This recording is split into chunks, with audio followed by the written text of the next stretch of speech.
যে 6 ডিসেম্বর 1999 যখন বাবরি মসজিদ ভাঙা হলো, তারপরে কলকাতা শহরে সন্ধ্যের পর কারফিউ জারি হয়েছিল এবং দিদি প্রতিদিন সন্ধ্যে 6টা থেকে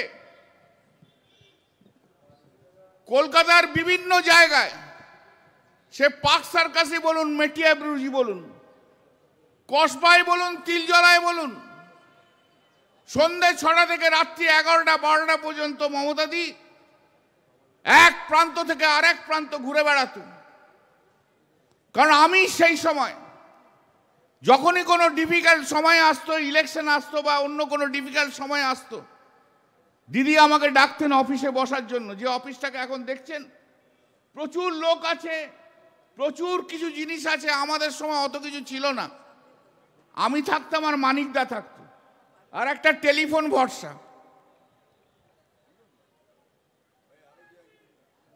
তুই ছিলি দা, তুই সে সময় আসিস নি, তুই আসিস না, আসিস নি। ববি ছিল না, ববি অনেক পরে এসছে। ও বউ যাই বলুক না কেন, আরো ছিল, ববি ছিল না, না না অরূপ ছিল। আমি অফিসের কথা বলছি। তো